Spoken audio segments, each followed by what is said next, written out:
So we are spiritually, karmically, energetically attracted to all of the wounds and other people that match our wound so we can heal it. And that's our soulmate. Our soulmate is our soul teacher. Kailen, welcome to the whole shebang. It's great to have you here today. Hi, thank you for having me. Yeah, I've been looking forward to when I put the word out about this February series on love, dating, relationships. I got a lot of positive feedback like, ooh, we cannot wait. Please bring on someone that's going to talk about dating and how to have a successful relationship. I'm like, we will. I just don't know who yet. And then my dear friend Jennifer brought you to my attention. So I'm so thankful you're here today and for the time that and wisdom that you're going to offer us. Oh, good. I'm grateful. Thank you. Yeah. So let's talk a little bit, if you don't mind, if you can give us an introduction to who you are and how you got into this work, a little bit of your background. Yes. So I am Kailen Rosenberg, and I'm known as a celebrity love architect. And I think part of that celebrity piece is that after working for about 10, 15 years, it's been a total of almost 30 now, but about 10, 15 years into my work helping heal people and their love lives and connecting singles with their perfect, really person for them, and also healing marriages, ended up having the opportunity to work in Los Angeles primarily and with some pretty well-known names and celebrities. And so hence celebrity love architect, architecting love in people's lives. And I have a background in DBT. I'm certified as a master level life relationships and love coach. I have a specialized training in addictions, primarily love addiction, which is actually a very real thing. And my heart and my focus has just always been to teach people how to have and how to recognize love and the energy of love, the power of love, so that they can have it in their lives, first for and with themselves, really then within their romantic partnerships, relationships, and their families, and then really the community and our world at large. I'm very happily married. I've been with my honey for almost 26 years, and we have three amazing boys. And I've been through a lot that many people have been through or are going through, and so it's given me the opportunity to not just dive in expertise that comes from, yes, formal training, but also my own walk in life and through love and through divorce and through custody battles and depression. And there, I've been there, done that, and have walked through it by the grace of God. And in a place that I've not only had really extraordinary healing and love in my life, but now I'm able to help others have it. So that's who I am. And what I do. That's beautiful. Thank you for sharing all of that. There's a lot that I want to dive into. Let's go back if we can and talk about love. You mentioned, I love how you said that love is recognized as a healing power and the energy of love. And specifically, you said self, others, community. And I like to think of that as a bit of like a target, like here is the heart of the matter, and it starts with self and then moving outwards. I think that's just a beautiful sort of paradigm to look at love as. But can you start and talk about what do you mean when you say that love, the healing power, the healing energy of love, what does that mean to you? Well, I tried my best to describe it in my book, but I love what you just said and how you said it, starting with our heart, right? So you said, our heart, it's in us. It's within us. We often think of love, and even like with Valentine's Day around the corner, we recognize, the heart-shaped boxes of chocolates or truffles or the candies. So the heart starts within us. Love starts within us. If you believe in something higher than yourself, that love is an energy that is connected to source, our higher power, our creator, brought in, meant and intended for us for healing. And when we finally have or know what it means to have love truly within and for ourselves at our highest spiritual ability, then we are energetically radiating love. We are truly being and becoming love. And then that is energetically healing. It's a calming force. It is a healing force that not only attracts love in and with someone else, but where there isn't love or there hasn't been love, it creates a calm and a healing. which then when we have that as individuals, then whether it's as individuals on our own, individuals that are others, or within our relationship, let's say we have a family, let's say we have kiddos, and our kiddos are being learning love that way, to love themselves, to know their value, to love others. Now we no longer have the bullying on the playground. We no longer have the animosity and the quick triggers to be harmful to someone else. And so now we have a better society, and then therefore we then have a better world. And so that is how love, the energy of love, the feeling of love, the experience of love is healing. And so I believe that everything that is painful in our lives and in our world is just honestly simply a disconnect from love that is always hovering beautifully, energetically, waiting for us powerfully at every moment, all the time, just waiting to be tapped into. We don't have to go find it. It's right there. And when we finally know it, things just shift. Yeah, I couldn't agree more with that. I love how you said that. My experience of that, like what I'm wanting to ask you as well, if I don't feel like I have love, or for the people that are listening that are like, what does that mean? I don't like if they feel like what you're saying is foreign, which I think some people might if they're not tapped into source that way. So my first kind of, and maybe it's too basic of a question, but maybe not, is, well, how do we choose love, or how do we find love when we don't know what that means, or when we don't know how to choose it? And for me, my experience is that it's just what you said. It's there. It's already there. It's just an uncovering of the mess so that we can feel it, see it, be it, whatever. But that might feel a little intangible for people. So I'm curious to get your take for somebody that's like, maybe they're the busy professional and they're running a million miles a minute and they're really not tapped into source or to love, or maybe they just don't resonate with what you said. How would you guide somebody that feels disconnected from that, or that it feels foreign? Yeah. Well, you said it so beautifully, based on what you just said. So let's say somebody doesn't believe in a higher power. They don't believe in God. They don't, let's take someone who's atheist, right? They still know what love is, because if they didn't know what it was, they wouldn't believe in it. And then therefore, if they didn't believe in it, they wouldn't even want it. And yeah, and they do know what that energy of love is and feels like, because you can say, okay, well, do you have a pet? A lot more people have pets kind of than not, I think. So, yeah, I have a dog. I have a cat. I just love my cat. I just love my dog. Okay, can you explain that feeling for your pet? Oh, it's just this warm fuzzy. It just makes me want to protect it. It makes me smile. It brings this joyful peace to me. Or my kids. Do you have kids? I have kids. Oh my gosh, I love my kids. So you find something that you can intellectually say you love. Okay, well, what does that mean to you? What does that stir, to use that term, word love, for something outside of yourself? Now let's bring that back to you. And let's bring that back to, do you have that feeling of love for yourself? Not in an ego sense, but genuinely, that really gentle, loving, pure, wanting to protect, wanting only the best for, brings you joy. Do you have that for yourself? And when do you remember having that in your life? Who did you have? Maybe you didn't. Maybe you say, gosh, I had a really hard childhood. I had a mom and a dad that weren't present. And then when they were present, they weren't very kind, and they were really critical, and they were, just perfectionists, and everything I did was wrong. And okay, but did you have anybody that loved you? We all have. Oh my gosh, yes. It was my bus driver, Bill, that when I got on the bus early in the morning would give me this beautiful smile and I felt safe. Or it was a teacher, or it was, right? So it's being able to identify with the experience and the feeling of love within, and then bringing it back to yourself. And do you have that for yourself in that way that comes from, again, the higher place of joy, a smile, connection, wanting to protect? That's so good. Yep. Question?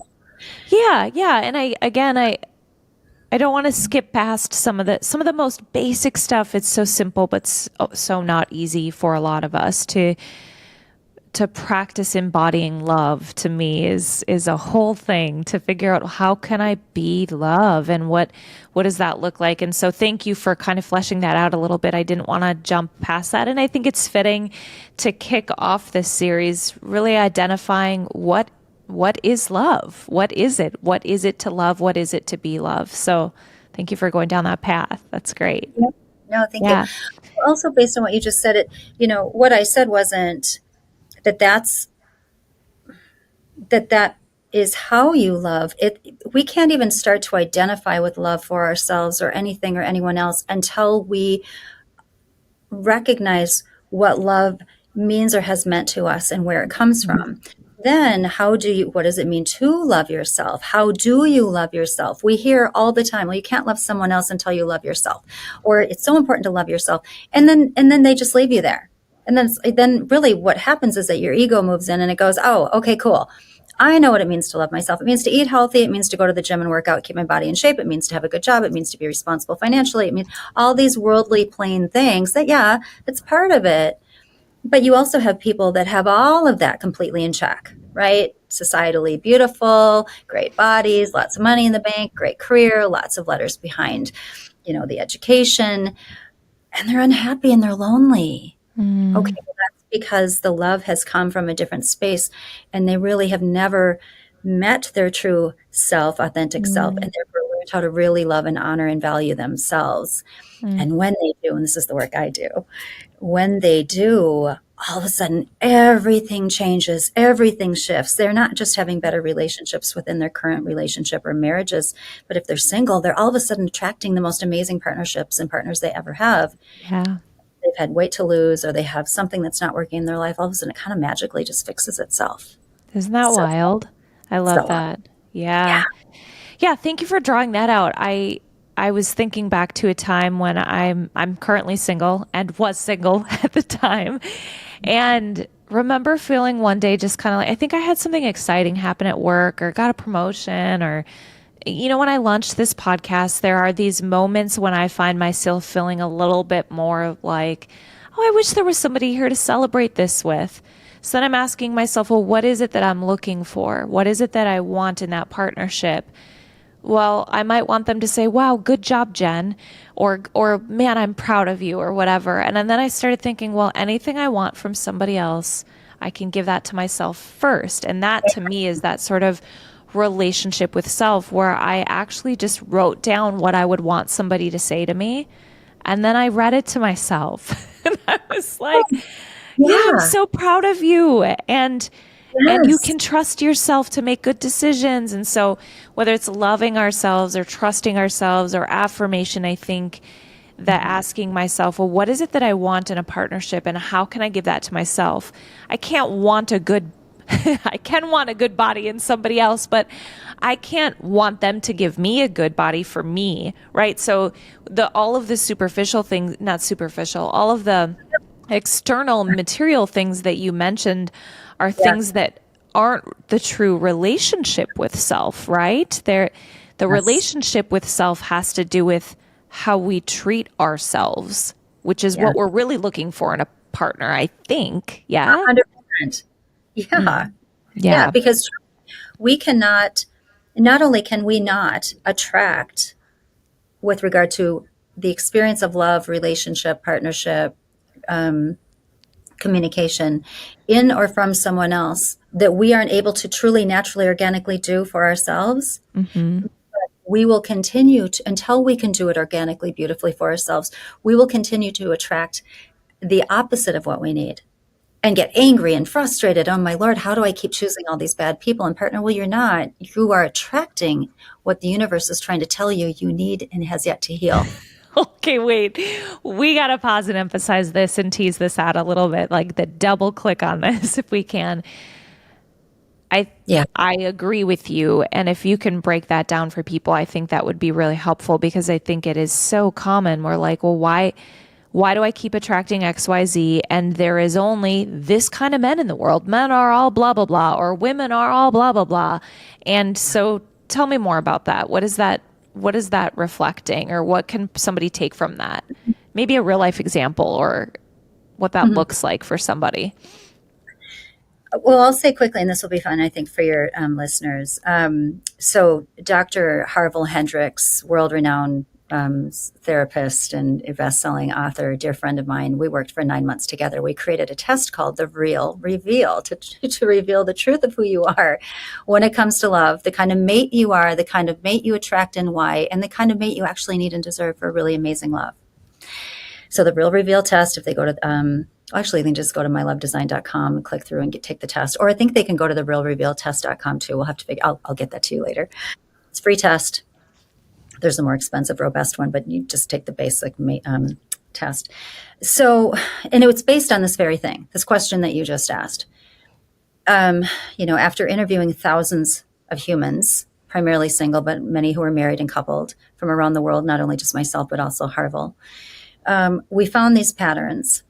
And we started to dive into, why are people so fascinated by the term soulmate?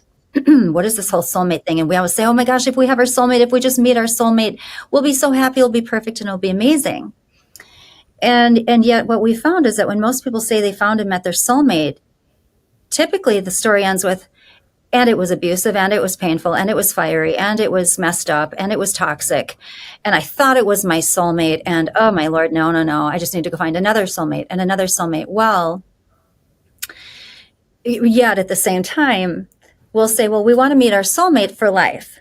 We want a person that we can be in love with and just spend the rest of our life with. So really what you're looking for on the highest level is your life mate. Soulmate comes along, though, and we have all this attraction as souls, as beings, to the soulmate, because the soulmate, to answer your question, your original question, the soul carries the journey. The soul carries the opportunity as the teacher and the student for everything that our soul's journey is craving and needing to experience the highest of love. And so our souls, whether you're in psychology or spirituality, whatever your belief system is, wherever you hover while you are alive, our soul, if you believe in it, craves and seeks all of the wounds that it has inside that haven't been healed yet. Ooh. Just healing.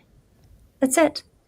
So we are spiritually, karmically, energetically attracted to all of the wounds and other people that match our wound so we can heal it. And that's our soulmate. Our soulmate is our soul teacher.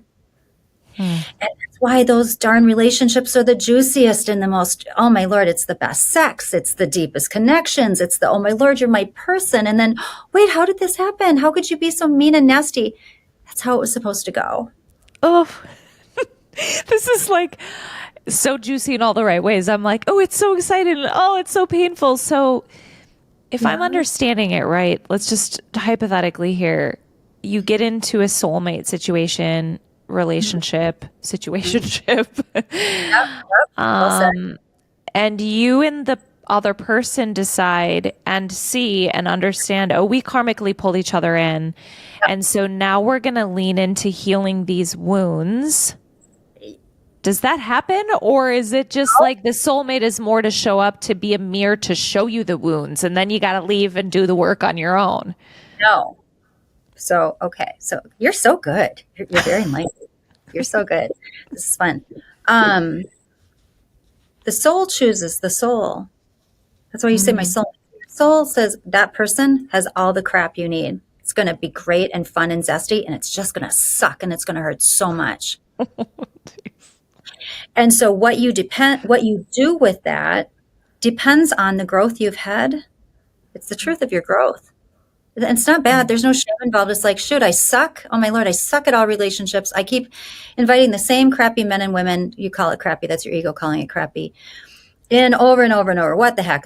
And then your ego goes, there's no good women left. There are no good men left. No, you just haven't done the work. It's okay. It's cool. It's good. It's all right. It's honestly, Harville and I found it's over 80% of our society is stuck in this. That's why relationships are so difficult. That's why there's such a high divorce rate. And that's why most people that stay together married are actually not happy. Yeah. Not the plan. Marriage can be amazing. Yeah.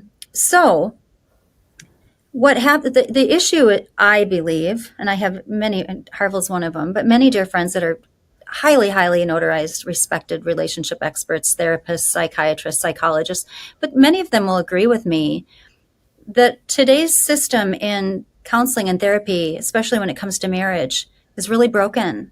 It has a horrible success rate. It catapults more marriages to divorce, sadly, unknowingly and unintentionally, I believe, than into success and healing. Mm. Very few people that have been divorced that you'd say, did you ever go and see a marriage counselor and try to fix your marriage? They're going to say, yes, we did. In fact, we went to several and we just thought, holy crap, we're just not meant to be together.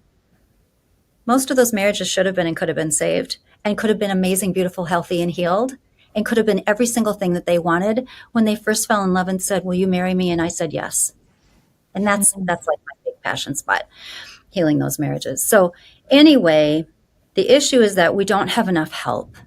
We don't have enough of the right guidance Mm-hmm. to get people when they're in that space with their soulmate where it's juicy, amazing, and they want it to work, to get past it, to go through the fire, to get to the clearing side where there's cool healing and peace. So then they can evolve together and be each other's life mate. Most people meet their soulmate and then they end because it was too painful. And that doesn't mean you condone or accept physical abuse, intense psychological abuse. No abuse is okay. But then it's really, what is the abuse about? Where does it come from? What is broken in that person? How can I still love that person, but love myself enough to separate, be apart, but also still energetically send love to that person so that they can hopefully start to heal if there's that ability and space to heal. If it's not too late, it's not too much.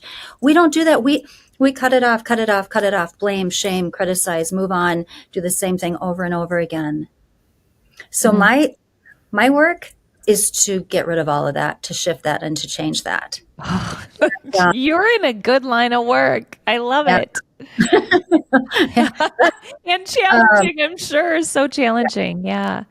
but an So honor. how do we do that? Like, what are, I Mhm. know you cannot boil down your life's work to the next 5, 10 minutes here, but how is the work that you do different than what you've heard of therapy, or experienced or whatever? What different kinds of processes would you take a couple through that's working?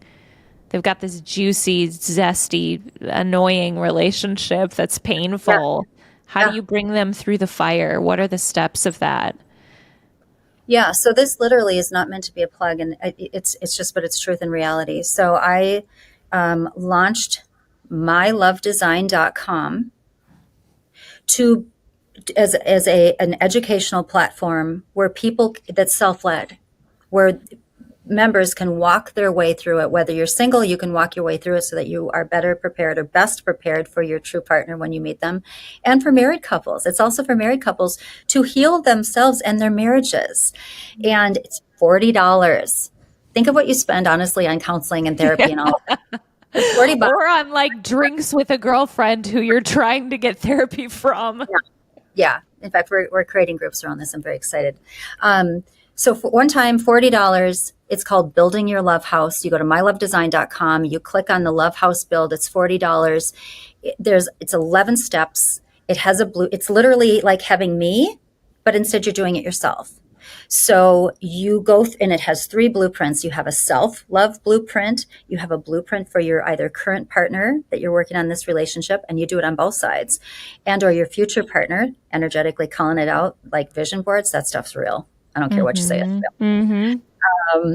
The law of attraction, genuinely. Mm-hmm. And then you have a home and an office space, right? Because energetically, everything that we are connected to, attached to, hover around energetically is either at all times, it's either attracting love or repelling love. Even your space, it's attracting or repelling love. It's hardcore. And then within the blueprints, you have 17 love homework assignments, and they go really deep. You do them first for yourself. And then if you have a partner, you contrast and compare notes and blueprints with each other, and you learn so much. But and that's what starts the healing. And that's why I created this, because yes, it's been fun and rewarding to work with many, many, many people all over and to heal many, many marriages. Praise God. Amen. but we need more of it in this world, and I can't do it with everybody. And so I would love to. Um, and so this gives you the foundation to truly do it. And they're getting ready to bring this to churches and synagogues. I mean, we have a movement starting with these 11 Cool. steps.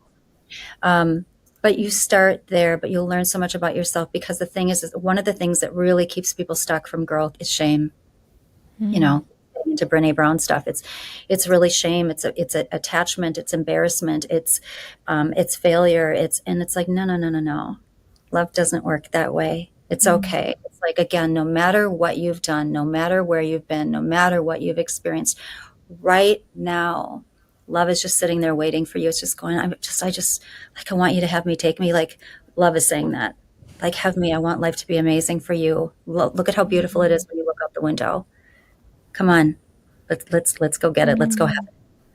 it. Mm. So, That's such a powerful, and we talk about love being healing. And when I think of love, capital L love, I just think of power and the power that love has to override shame. yeah, And it's hard, I know, for any of all of us have things, I'm sure, shame, guilt, past, whatever. I feel like I failed, whatever it might be. But some of the hardest thing, quote, I'm air quoting it, some of the hardest things in life, I feel like can be some of the most simple. I don't know, I can't remember who said it, if it was Eckhart Tolle or who said it, but if I'm holding a hot coal in my hand and it's burning my hand, what's the quickest way to not be hurting anymore? And it's just to simply drop it and let it go. And I think of shame that way sometimes too, or guilt or past stuff, that can this be as simple as me choosing to just drop this and let it go? And then how simple also can it be to choose to receive love? yeah, Because I think sometimes if we don't feel worthy of that, we block the healing power that love is. And so to move through that is not complex, but it's hard work, I guess. I mean, when you said the phrase earlier, like a lot of people aren't doing the work. And they're not doing any of the work, the yeah. true necessary work. They're really, really not. They're trying. Mhm. They're Mhm. reading self-help books. They're going to counseling. They're hiring a coach. They're doing, but it's still a little off. So One of the things you talked about when we first connected was, and I think you've touched on some of this maybe with the shame, is that people can kind of get in their own way and sabotage the love that's in their lives. Can you speak a little bit more to that? when we're sabotaging love, most often we have no true awareness that we're even doing it. And yet it is attached to, when you look at it, what we were just talking about, shame. Mm. Something that again goes into what you were saying. Something in us has absolutely learned to trust and believe that we're not worthy of love, that we need to be embarrassed or ashamed of something we've done, or we've really failed. And so we're really broken. And and so with that hidden awareness, we act out based on it. And so, therefore, we have really sabotaging behaviors that mostly we're unaware of. And the ones we are aware of, where you'll say something or do something, inside you'll go, oh my Lord, I can't believe I just did that. I just said that. I'm so embarrassed. I wish I could have done that differently. We still don't really change it most often, because also attached to that is a feeling of power and protection. When we get really angry, or if you really swear, you really let someone have it. You know, it's probably not the most effective way of handling your frustration and anger, but it feels really good to be pissed off, Mhm. right? With all the Mhm. neurotransmitters and the chemicals that run through the body, it's like freaking powerful, and I'm Right. mad. But energetically, it's keeping us absolutely stuck in quicksand. And so we sabotage through our behaviors that are attached to our shame and our belief that we're really not worthy. And you could have somebody with a really big ego say, ah, it's not true. I totally know I'm worthy. I'm an amazing catch. Look at me. Um, and yet, someone really coming from peace and love and a sense of healing would never say that. Yep. They would say that. Mhm. So when you see those people, you recognize those people, and people, I don't care what side of the political fence you're on, but Trump is a big one that everybody can basically on either side go, guy has a huge ego and he can act really ugly. Mm-hmm. Um, and it's really easy to judge because it's uncomfortable. But if you really look at what that's about, for as many things as some people can say he does really well in business or whatever, I don't know. Again, no judgment. What he's really saying is somewhere when I was a little kid, someone didn't see me, someone didn't hear me, someone didn't love me. And that was really uncomfortable and really painful. So I'm just going to be super, super puffed up and strong in my ego. And I'm going to act like this so that nothing hurts me, nothing penetrates me. And I'm just going to be a big bully because I've been taught since a young age that love hurts and people hurt and nothing's safe. Mm. So we're all doing that. Mm-hmm. I mean, I even did that with my husband. I've healed hundreds and hundreds of marriages. And I was doing that with my husband up until a freaking year ago. And I didn't even know. I didn't. How did you become aware of it? Was he like, honey? My God, how long is this going to take, Kailen? I had a massive, it wasn't just a health scare, it was a health reality. I'm considered right now a medical miracle at Mayo. Praise God. Mm. But it was such a reality check for me that I had to get so humbled in the reality of the news that I was given that I really, the term broken open. I mean, I've done a lot of work, a lot of healing. My friends are the best in the world in spirit. Marianne Williamson's a friend of mine. I mean, I've had access to and blessed to be around and to train with and to coach and to be healed by the best of the best, but I still had my shit. Right? Yeah. And you don't, and so I guess I had to be so broken open from this diagnosis that all of a sudden the behaviors that I still had that my husband would be so forgiving of, that really he didn't need to be and didn't deserve. I can't explain it. Yeah. It was just actually just real love on his side, which is really beautiful, I guess. Yes. But all of a sudden I was feeling it, a tone I would use, and I would, my ego still would excuse it as, I'm freaking exhausted. I just coached and trained and healed how many people today, and I did this over here and this over here, and I'm exhausted. So I'm going to be a little pissy and a little bitchy right now. And then all of a sudden I'm like, no, that doesn't feel good in my spirit to speak with that tone. It doesn't feel good in my spirit, my soul, my stomach, my solar plexus, my chakra, whatever you want to call it. That doesn't feel good. So I want to change it. I don't want that in there anymore. I want to heal that. I want to know, where does that come from? So and that's part of self-love. You become your own counselor. Yeah. Right? You become your greatest teacher and your greatest lover. And just go, okay, cool. Wow. If I only have a little bit of time left on this planet, how do I want to be? What do I want to take with me? Like, for real, what do I want to leave for the people I say I love or the people I don't even know? So I got to that space. And so now my husband and I have the best marriage we've ever had. I mean, it's awesome. Aww, I love hearing that. It's so good to hear the success stories, if you will. And part of why I asked that question is, when we talk about the blind spots that we have, we're self-sabotaging and we don't see it a lot of the time. And some of it we might see and ego gets in the way. So I was curious with you, how you saw it. And I think that's probably a pretty common story that maybe there were whispers to you earlier on, right? That you weren't paying attention to. And then it takes the breaking open sometimes for us to hear the scream and go, okay, and get fed up and start and be self-aware, more self-aware then in those moments where we can change that. But also you were open to it. You were ready at that time. You were open to it. And I think that's important if people are listening today and they're saying, well, I really want a partner and I really want love. I mean, the big takeaway for me right now is like, great, get ready to do some work. Like, are you ready and open for that? Because if you want great love, it's going to require something of you other than gimme, gimme, gimme. Well, yes. And that's going back to the whole building your love house at my love design, because we even have our singles building their love houses, because I'm saying, just because you're single and just because you want a relationship does not mean you're ready.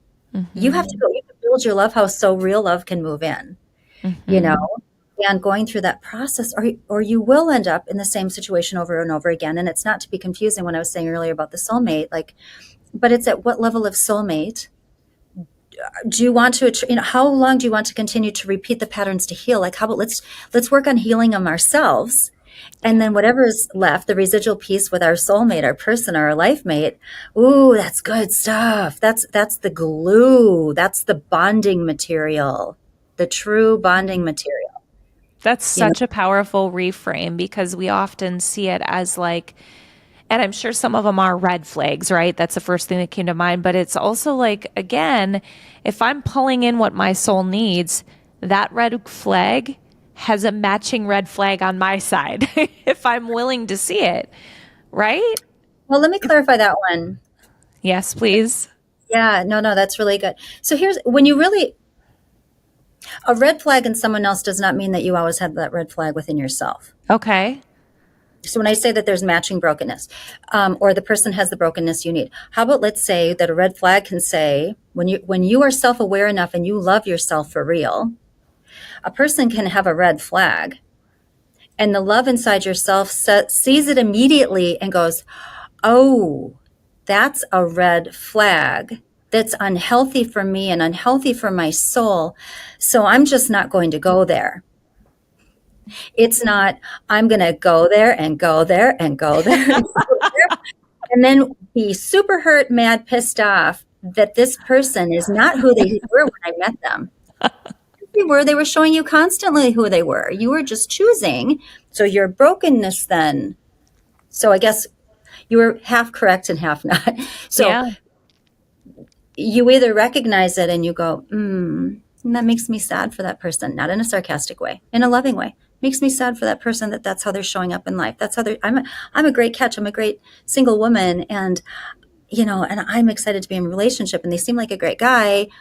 But yeah, that behavior, no, I've been there and nope, not doing that anymore. So sending you love, goodbye, not even going on a second date. Nope. Or ending the Yeah. relationship after the third date. Nope. Or if you bring it in, then it is going back to what I said earlier. Your wound is gone. I guess I need that darn wound, but then with all the good help, with good help, I Hmm. should say. How Yeah. can we work this out? You're constantly late. I caught you lying. Um, you drink too much alcohol. Okay. And I'm still with you. You're not a bad person. You're clearly in pain because people who aren't in pain don't abuse alcohol. People who are in pain don't lie, or people that are healthy don't lie. Okay, where's the pain coming from that's triggering addiction, triggering abusive behavior tactics, triggering being late, triggering lying, all these things that aren't honoring your higher self that you're dumping on other people. I see a really beautiful person in there. I want to potentially be with that person, but only if you're willing to do the work and start healing that shit. Start Yeah. healing, and I love you or I'm falling in love with you and I have my crap too. And hey, let's work on this together. Let's build our love houses together. And let's see if we can be together. And let's Hmm. make sure we're on this really beautiful trajectory of healing. If not, so cool meeting you. Thank you for the experience. I wish you lots of luck and love. I'm going to keep going and see if I can find my person. Hmm. That's what should be happening. That's what's not happening. When you're talking about the red flags versus like them not being a match for match the same way necessarily like drawing in a wounded person is, to me, I feel like a wound is different than a red flag. And in my past experiences, the wounds you don't see really as easily to, like if I have I grew up and felt abandoned. So I have this kind of deep seated thing that crops up every once in a while. Like I'm afraid they're going to leave me. That to me feels like a wound, which is Yes. different than a red flag of somebody consistently lying to me. Those feel like different things. Yes. So we could put them in different categories. All, Or would you say all wounds are red flags? yes. Okay. Yes. Okay. That's what I was looking for. Some clarity on that. Interesting. Yeah, it's me with my red flag, my soul going, I need help over here. I messed up in these areas. And most people don't challenge me on them. And most people stay with me and they just keep letting me do this and allowing me to do this without any sort of loving confrontation. I'm around a super codependent family and codependent Mm-hmm. friends and, passive aggressive this. And so I'm hovering in, I guess this is okay behavior because people are tolerating it. No, Mm, it's a cry for help. yeah. It's a cry for help, Mm, but it gets characterized in in psychology. It gets characterized in social media, characterized in just in society that they're bad people. They're not bad people. They're hurting people. They're really wounded people. All the darkness, all the crap that's in this world that makes it really painful for mm, all of us, they're wounded little kids. yeah. So, do you think that Oh, go ahead. Yeah. I think that we've never fully arrived, quote unquote, in our growth in life. For somebody that's single or maybe in a relationship too, but I'm thinking about somebody that's single that's like, well, when will I be ready? Like, I don't want to call in another wounded person. How much work, like, when am I ready enough? If we've never fully arrived, like, when am I ready? How do I know? Yeah. Well, there's no such thing as not calling in a wounded person. Yeah. Okay. Everybody's got a wound. Yeah. Everybody has one. I Yep. still have them. I've got Yep. some with my mom still. I'm like still trying to work it out. Mhm. Um, so it's recognizing the level of wounding, recognizing the space of healing that you are in and continuing to have, and then doing this, I mean, really authentically, honestly, in a self loving way with yourself. If you're able to do that, you're ready to start Mhm. trying. And Mhm. then looking for it and then identifying that in someone else. And not only identifying it, because we're really perceptive, we're all intuitive and we all feel each other's energy. It's just whether or not um, we trust ourselves to trust what we're feeling, but we should. Um, and then being able to just ask them and say, hey, I mean, if you're looking for your person, you want to be able to you're vetting this person to see is this your person, so you should be able to talk. We're humans. You should be able to ask about any single question and see how they respond. You'll know how they respond. We'll tell you if that's potentially your person or not. So if you say, hey, really had a great time with you tonight, it was a really fun date, first date, um, what do you think you have left? It's kind of wounded inside of you. And some people will be like, what? you know nah, that's a weird question or not. Or your person's going to be like, man, that's heavy. I don't know. Let me think about that. What makes you ask that? And then all of a sudden you start bonding over the connection of that communication, Sure. right? Or, well, I used to have this or had that, or, oh my gosh, okay, this is kind of heavy and deep. I can't believe you're asking this. But, when I was with my ex, and not to bring up my ex because I know we're not supposed to do that, the things that I did wrong and I probably could have done differently was this. But this is cool. I like that we're talking about this. Next thing you know, you're like, this guy's hot. This is so good. This is juicy. This is cool. It's honest and real. Yeah. You know, Um, so how do you know when you're ready enough? When you love yourself, you're protective of yourself in a healthy way, in a gentle way, when you're paying attention to red flags, when you're honoring them, when you're honoring the red flags within yourself and your own behavior. Like I Mm. said, things that I could say or a tone I could have with my husband 2 years ago or before a health diagnosis, I was, I'd blow off in my head because the rest of me is pretty darn great. No, all of a sudden it's like, oh, that feels kind of icky. I don't want even that in me. Yeah. Can So you it's go through some red flags and green flags? how about I'll do red and yellow? So a red flag would be somebody who is um, obviously constantly late, who, if they drink alcohol, they drink to the point of where they're throwing them back. You could Mm-hmm. say one, two, depending on your size and this and that, maybe three. But really, really, on a first date, you shouldn't have more than two, male, female. I Mm-hmm. don't care, just two. Again, you it depend. Yeah, one, none. Um, a lot of self absorption, a lot of me talk, no space for you to figure out who you are, to really, and not just, you can tell the difference. Your soul can feel the difference energetically between a surface level, I'm just asking a question to get an answer, or I really want to know about you. Like, tell me who are you, right? Yeah. That's a red flag. Someone who's late all the time, someone who trashes their ex, who says, "Oh my lord, my ex, he or she was totally she." This is what men usually say. She was crazy. She was crazy. They'll give you her mental health diagnosis. She was an alcoholic. She was this. She was that. And then women will say he was abusive. He was okay. Well, probably truth to everything they're saying. It's how are they saying it? It's why are they saying it? Are they saying it with some self-reflection, some awareness, some compassion, where they also learn something that, hey, you weren't just with an abusive alcoholic. You attracted an abusive alcoholic and you stayed and you fell in love and you got married, or you stayed Hmm. with them for 3 years. It's not all in them. Did you learn that? If they haven't, and it's like, I'm the shining, specimen of amazing person or human, and my exes are all nuts and addicts, that's a massive red flag. Yeah.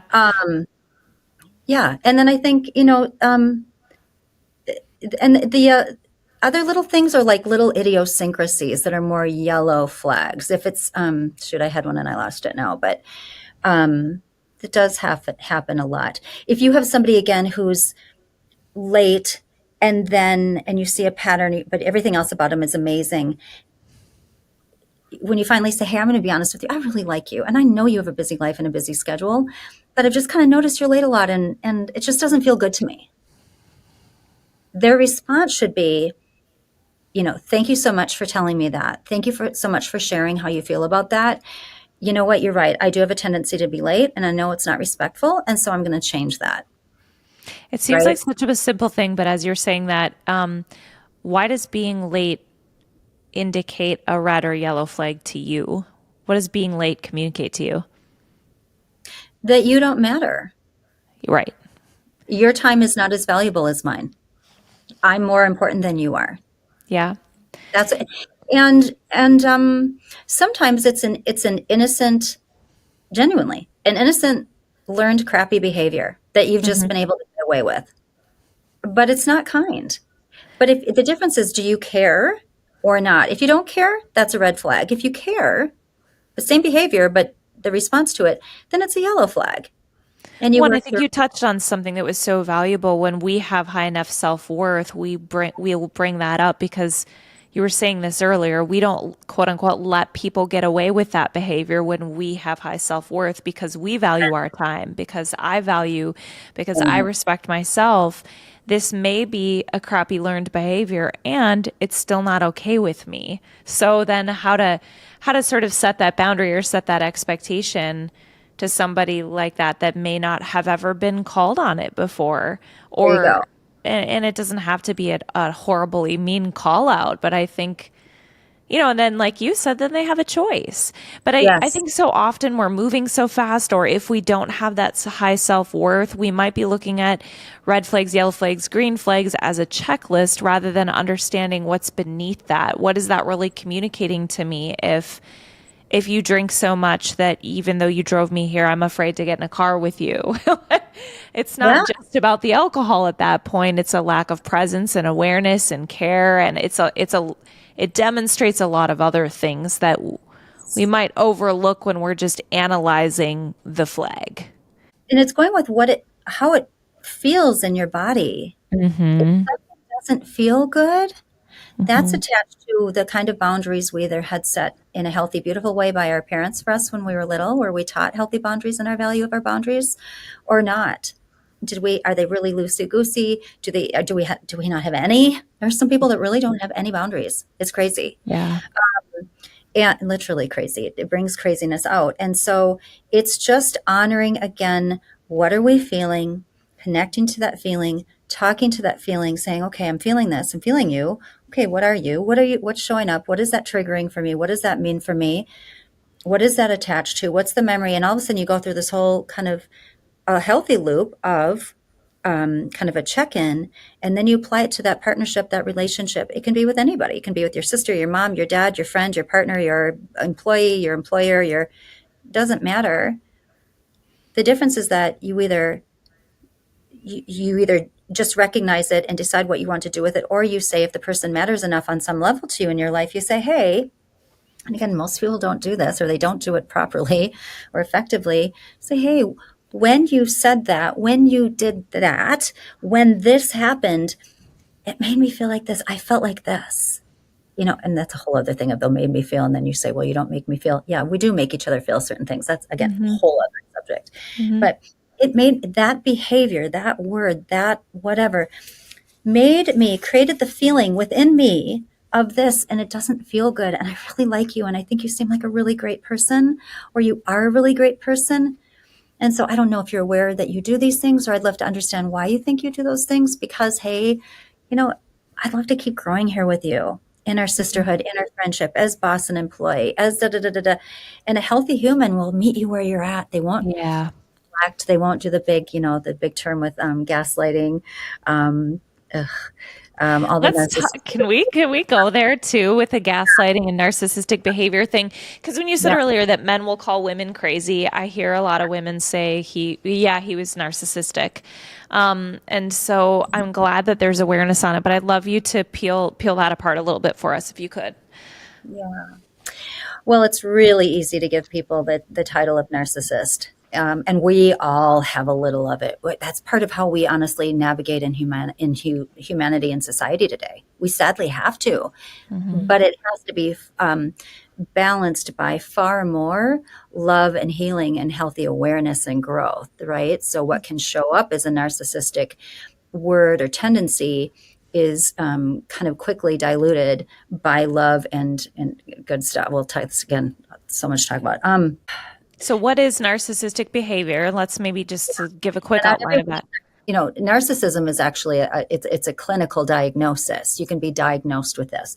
At one point in time, again, really going back to childhood, your most important needs, fundamental spiritual, psychological needs, were not met, and something within your psyche to survive had to create whatever it was so that that didn't hurt so badly and feel so alone and so scary as a little tyke, a little being. And that's just, and you grew with that and you learned, you came to believe that no one cares about you. So therefore your anecdote to that is, well, then I just won't care about you. Yet you can have a really beautiful heart inside that wants to care about so many and wants to feel loved. But you've been absolutely taught without a doubt it's either doesn't exist or it's not safe. So you have people out there. So really, they're really hyper broken people. And we're being told that the narcissist is like a bad, evil. They're just so wounded. You don't have to be around them. You don't have to, you don't, which is even sad because that's self perpetuating with their belief, right? Mm-hmm. So, but instead, so it's that person that just can't hear you. They can't because that means they're being vulnerable if they hear you. So they have to deflect. They have to gaslight you. Everything they're doing that you say as a human, if you're in a relationship with someone who's narcissistic or narcissistically abusive, because it's really abusive to your spirit, the feeling is really icky and painful and lonely and uncomfortable.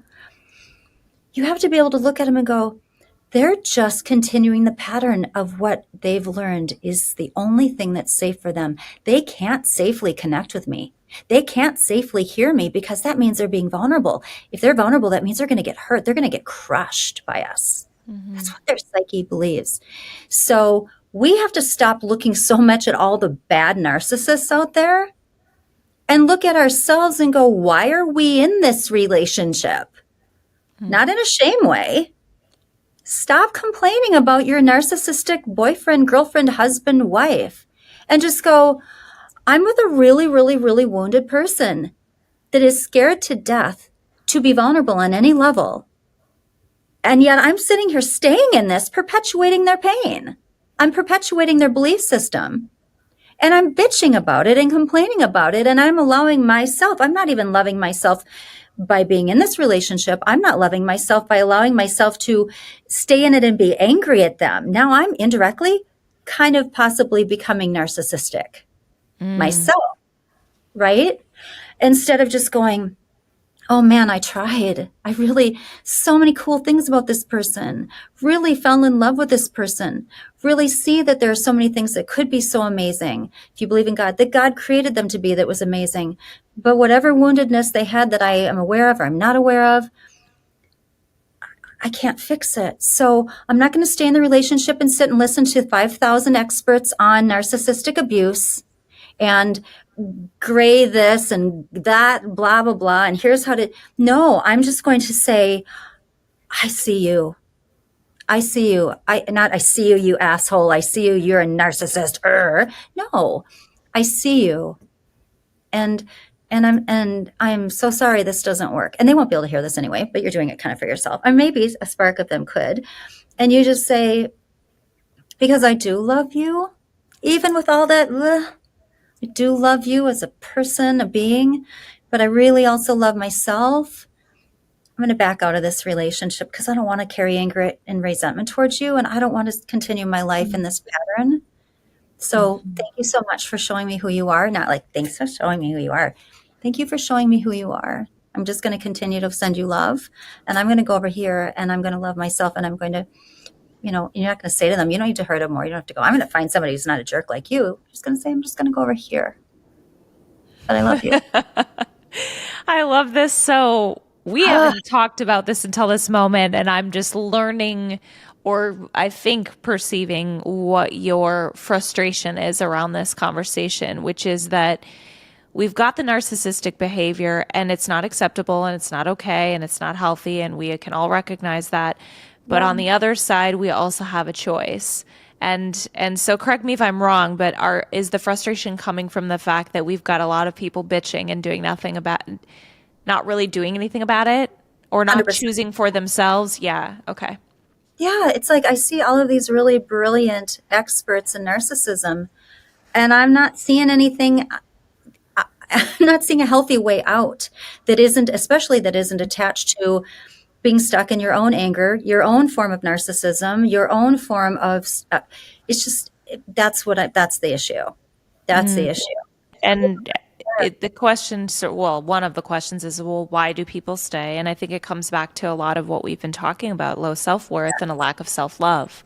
Yes. Because they somewhere deep inside think that that's what they're worthy or deserving of. Because if they didn't believe that to be true, they wouldn't be choosing, they wouldn't be allowing that in their life. They would at some point get to a point of, I don't deserve to be treated XYZ ways. And it doesn't, I appreciate the way that you're putting it. It doesn't have to be an FU.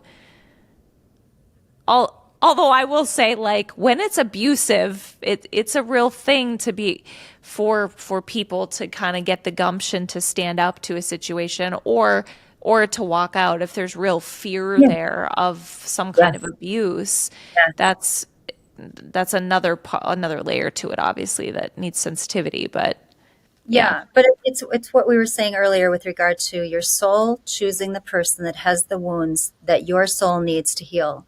And even if it's just for the moment, just to have that wake up call and that awareness. So again, it's why are you staying in that relationship? What wound is it? Right, what the matching wound is, we've all heard this, but I'll say it again. The matching wound is I choose a narcissist. I choose somebody who doesn't see me, abandons me because I came from abandonment. My mom did, I'm just speaking in general. My mom didn't see me. My mom abandoned me. My dad abandoned me. Someone abandoned me. I have a big hole there. I have a big wound there. I'm just going to keep that going until it heals. So we don't know logically that's what's happening, but that's what our soul is doing. It can be that, or it can be I was the oldest child. It's just a scenario. I was the oldest child. I had a mother or a father who was an alcoholic. I was the one that was the parent, and my parent was the child. And I gained my safety and security from being large and in charge in my family and making sure my mom was happy and okay, and my dad was happy and okay, and as the parent since the age of 3. And so now I'm going to choose this person that has narcissistic behavior because I can be in control of them. I can be in charge. I can see their wounds and I can be stronger and better and healthier, and I'll fix this. So again, it's another way of that wound trying to find a way to heal itself, but it's not and it can't because it's stuck in the density of the ego space and it hasn't had enough of the right help to help move them into a higher level of truth and awareness to break that and to get out of that. And again, Stuck that is in the density of the ego space. I haven't yeah, heard that before, but that makes so much sense. Stuck in the density of the ego space. that's what it is. That's all it is. Everywhere. With every Mm-hmm. disconnect we have with any human being, that is what it is. And it's okay. It's okay. But you just want to get to a point where you're aware enough of it that you go, okay, now how do we actually change this pattern? Because this is exhausting. Well, yeah, I mean, we're we're really punctuating that the importance of healing those things within us. One way or another, the universe is going to keep giving us those opportunities, and so we can run away from it over and over and over and keep Yeah. feeling the same pain. That's ultimately what it is. The wound gets just reopened and we just keep feeling the same pain until we do the work to heal it. Yep. Yeah. Yeah. Yeah. Okay, so you get to do fun matchmaking things in the dating industry. Um, tell me a little bit what that's like. Whew. Well, it's very hard work. I'm being serious. And when people come to me, which is why I have love architect, love design, and then the training that I have, is they come to me and they say, "Oh, you matched my friend. It's so great. They seem so in love," or, "Oh, I saw you on TV," or, "I heard you're one of the best," or blah blah blah. Find me a great guy or find me a great gal, and I'll say, "Okay, awesome, cool. I'll do my best if we're meant to work together. But who are you? Let's find out who you are." And they're like, "Oh, I have a great job, blah, blah, blah, blah, blah, blah, blah." And I'll say, "That's fabulous. Okay, but who are you really? Like what does love mean to you? How does love show up for you? How do you screw love up?" "Oh, I don't screw love up. It's just, oh my gosh, you would not believe the last guy I was with or the last woman I was with." And I'm like, "No, no, no, no, no, no, no, nope. If you're going to invest in me and you want me to do this for you so that you're actually happy and in love, we're going to do this so differently." And so really diving into the truth, the reality of who they are, which uncovers a lot that's really uncomfortable for them, that goes deeper than probably most therapy, with love, with tough love, to break open, break through these things. And then once I finally get to that part of who my client really is, then it's super fun. Oh my gosh, it's amazing. Hmm. And and it's interesting because I have two clients that I'm working with right now. One has done a lot of amazing work. She's in a really beautiful space, and she's just a joy. And it's so, and I think even like on some higher energetic level, it's attracting all those matches for her. So Yeah. it's like we just have a blast interviewing and finding these guys, and just like, oh, I can't wait till they meet. And then I have another client who is really, really not at her own fault, but I love her, but she's really stuck in the hype that society has given her because of her name and Mm. her power. And that's what she's been meeting men through. And so Mm. she's coming from that focus, and I've got to break her down. I have to break her. I mean, Wow. to break her down. And I have to get her so raw and so real so her soul can have what she wants. And if I were to give her the men she said she wanted, she'd be freaking miserable. Her ego would be happy for a couple of years, but she'd be miserable, and she'd end up in the same spiral. So yeah, it's cute and sweet and matchmaking, but when people say, "Oh, so you're a matchmaker," I literally have like a visceral reaction to it, because I'm like, "Oh god, I wish it was that easy." Right. But it is really valuable, important to work, or it should be. Hmm. And when I have the chance to really have two really neat, healthy, evolved souls finally meet, other than healing marriages and family dynamics, there's nothing more romantic, beautiful, or better. Seriously, but it's really hard work in today's society. It's really hard work. Oh, I can only imagine. Yeah. Yeah, With people and the distractions and maybe some of the lack of self-awareness, that's one side of it. I don't want to speak for you. I imagine, I mean, myself, I got on dating apps and then I got off and then I got back on, and I was just like, I don't want to have what I'm really conscious of personally, and maybe I'm taking this on a too far of a tangent, but I want to keep my energy in a really great place. And then if I'm not mentally in the right space and I get on an app and I get discouraged by this, I'm protective of that. So normally I have a very high vibe energy. Not, and I don't mean perky. I just mean like a loving, positive outlook on life.